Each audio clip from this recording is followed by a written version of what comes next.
تو مزید جو ہے وہ کلچرل چینج آ چکا ہے. اسی طریقے سے یہ میں نے ایک چھوٹی سی اگزامپل دی ہے.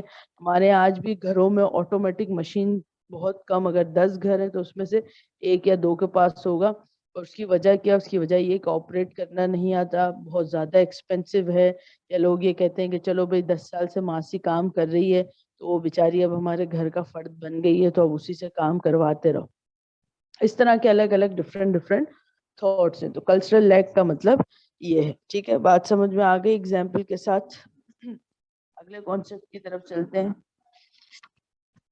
اچھا, اگلا کانسیپٹ ہے آپ کے پاس ایتھنوسینٹرزم. ایتھنوسینٹرزم کیا بتاتا ہے؟ ایتھنوسینٹرزم ہمیں یہ بتاتا ہے کہ اپنے کلچر کو سپیریئر سمجھنا اور دوسرے کے کلچر کو انفیریئر سمجھنا. اب یہ ایک دوسرے کے کلچر کو سپیریئر یا انفیریئر سمجھنا صرف کنٹری ٹو کنٹری نہیں ہوتا کہ آپ کسی ملک میں گئے, لوگ آپ کو دیکھیں گے اور بولیں گے اچھا بھائی ہمارا کلچر زیادہ سپیریئر ہے یا ہم جو ہے وہ زیادہ ڈیولپڈ ہیں. یہ آپ ایک دوسرے کے گھروں میں بھی جا کے کرتے ہیں. ایتھنوسینٹرزم کا جو بیسک کانسیپٹ ہے وہ کانسیپٹ آپ کو یہی بتاتا ہے کہ اکثر لوگ جو ہیں وہ ایک دوسرے کے گھروں میں بھی جا کے یہ چیز ریئلائز کرتے ہیں, یا سامنے والے کو جس کے ساتھ رہ رہے ہیں اس کے بھی یہ ریئلائز کرواتے ہیں. ٹھیک ہے, کہ ہم سپیریئر ہیں, ہمارا کلچر, ہماری باتیں, ہمارا بات کرنے کا سٹائل, یہ ساری چیزیں ہماری سپیریئر ہیں اور آپ کی جو ہیں وہ انفیریئر ہے.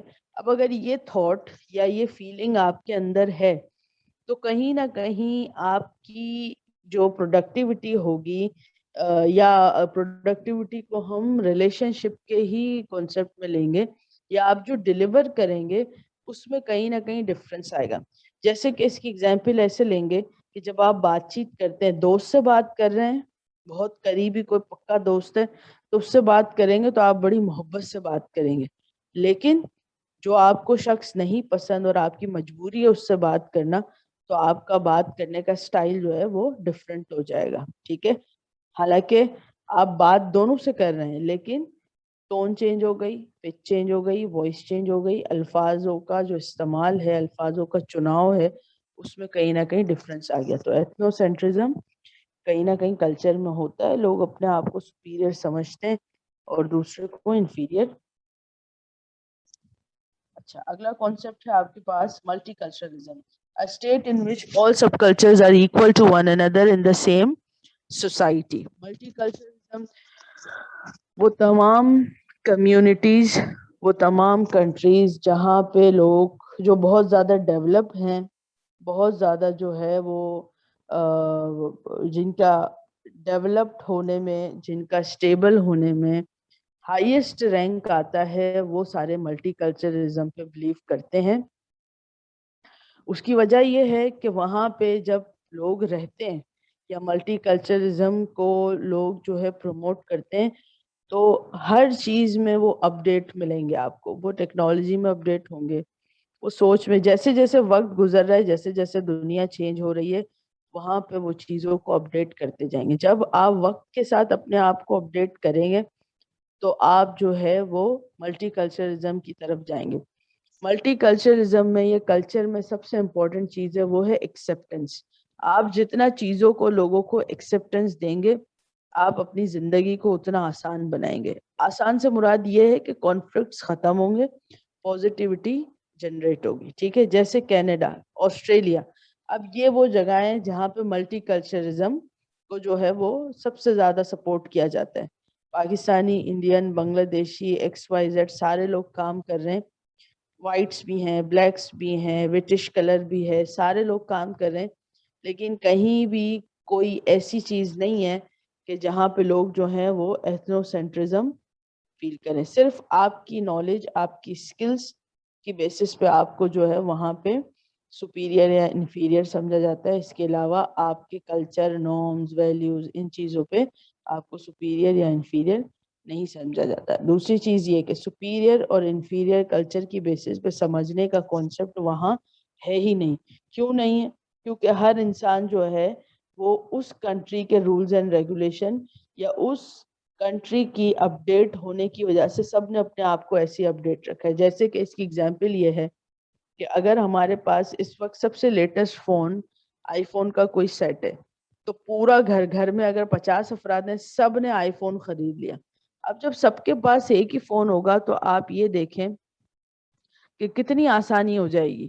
جیسے اس کی اگزامپل یہ ہے کہ گھر میں اگر کسی کے پاس مینول فون ہے نوکیا کا, کسی نے جو ہے وہ اینڈرائڈ رکھا ہوا ہے, کسی نے جو ہے وہ ایپل رکھا ہوا ہے, تو اب آپ دیکھیں کہ تینوں کے فنکشنز جو ہیں وہ ڈیفرنٹ ہیں.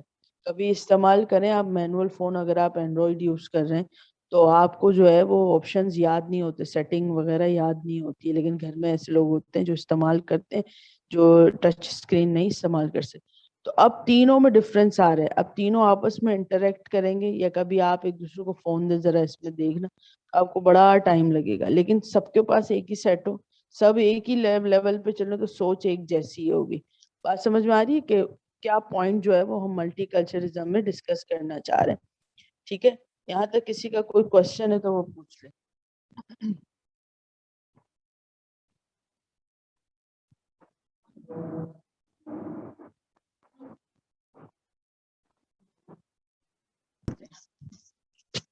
اچھا, اس کے بعد ہے آپ کے پاس deviant subculture, a subculture that represent values unacceptable to the dominant culture and is generally considered illegal or criminal. یعنی ایسا کوئی کلچر جو آپ کے سب کلچر میں موجود ہے, لیکن جس کلچر میں آپ ایبزارب ہوئے ہیں, جو آپ کا ڈومیننٹ کلچر ہے, وہاں انلیگل ہے. ٹھیک ہے, جیسے کہ Muslims are not allowed India میں اسپیشلی کہ آپ جو ہے وہ قربانی میں گائے ذبح کریں. کیوں؟ کیونکہ وہاں پہ گائے ماتا ہے, وہ پوچھتے ہیں, ان کے لیے گاڈ ہے, تو وہاں پہ اس چیز کو آپ پروموٹ نہیں کر سکتے. باقی آپ نے جو کام کرنے, جو اپنی مرضی سے کھانا پینا ہے وہ آپ کھا پی سکتے, لیکن گائے کو ذبح نہیں کر سکتے ہو, ایک ڈومیننٹ لیول پہ نہیں کر سکتے. وہاں پہ لیگل یا کرائم کر دیا آپ نے, جرم کر دیا. ٹھیک ہے, تو یہ اس طریقے سے ایک ایگزامپل ہو سکتی ہے. اس کے علاوہ جیسے آپ کے پاس کچھ ایسے بھی کنٹریز ہیں جہاں پہ اسموکنگ الاؤڈ نہیں ہے. اب اسموکنگ کچھ لوگوں کے لیے بہت نارمل ہے, ہمارے یہاں ہر گلی میں ہر جگہ آپ کو جو ہے وہ لوگ اسموکنگ کرتے ہوئے نظر آئیں گے. ٹھیک ہے, لیکن بہت ساری ایسی جگہیں ہوتی ہیں جہاں پہ یہ چیز انلیگل ہے. تو اس کا مطلب یہ ہے. اچھا, اس کے بعد کیا ہے؟ Cultural integration, the joining of various values in a coherent whole.